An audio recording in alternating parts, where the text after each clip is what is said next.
L'agroécologie peut être considérée comme une discipline scientifique, un mouvement social ou un ensemble de pratiques agricoles.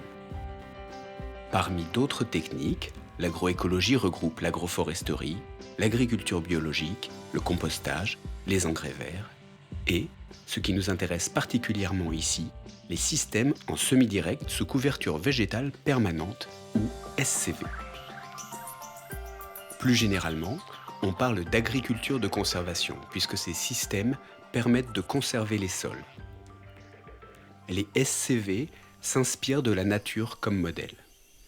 Dans une forêt, la litière est principalement composée de feuilles et de branches. Elle favorise le développement de l'activité biologique du sol.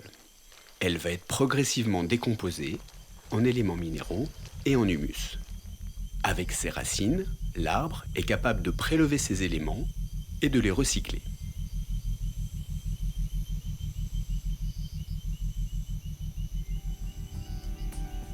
Les systèmes SCV essayent de reproduire ce fonctionnement en s'appuyant sur 3 principes.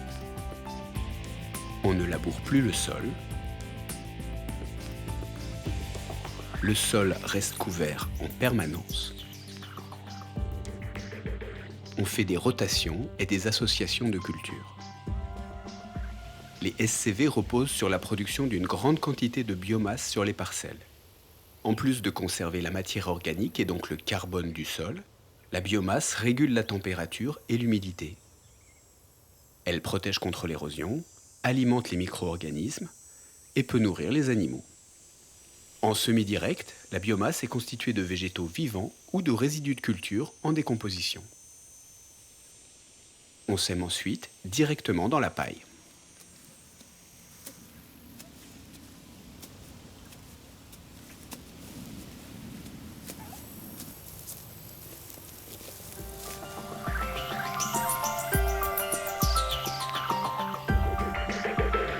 Lorsque c'est nécessaire, les agriculteurs dessèchent la couverture végétale, mécaniquement ou chimiquement.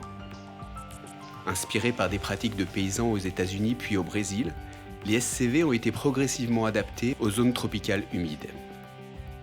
Aujourd'hui, ils se développent essentiellement dans les pays de grande agriculture mécanisée. Dans les petites exploitations, l'appropriation de ces nouvelles techniques reste faible. Changer de pratique représente un risque pour le paysan. Les fermes familiales ne sont pas moins productives que les grandes plantations, mais leur accès au marché est limité. Et c'est chez ces petits paysans que les besoins de changement sont les plus urgents. Le CIRAD et l'Agence française de développement appuient l'adaptation des projets agroécologiques dans de nombreux pays en développement. On passe d'une conversion d'un système de référence, en général basé sur le travail du sol, à des systèmes de semi-direct. D'abord, quand on les introduit, ces systèmes de semi-direct, les gens qui les introduisent, c'est une innovation qui est en construction. Donc le système technique est loin d'être parfait. Ensuite, je veux dire, la performance et le rendu et l'impact de l'agriculture de conservation sur les performances du milieu, sur l'agroécosystème, elles se construisent progressivement. C'est-à-dire on restaure souvent, on a à restaurer des situations qui sont souvent dégradées. Ça se fait pas en un an. Il y a aussi une transition dans la perception et la compréhension des choses par les agriculteurs qui la pratiquent. C'est-à-dire qu'au début, quand bien même on a des parcelles de démonstration qui sont installées dans les villages, etc., il y a un hiatus entre ce que l'on voit et ce que l'on comprend, et ensuite ce que l'on s'approprie en le faisant avec les techniques. Donc ça aussi, c'est une transition. La transition est effectivement amorcée. Les stratégies de diffusion, elles, dépendent des contextes nationaux. Nous allons évoquer les moyens mis en œuvre pour cette transmission dans 3 contextes assez différents, Madagascar, le Cameroun et le Cambodge.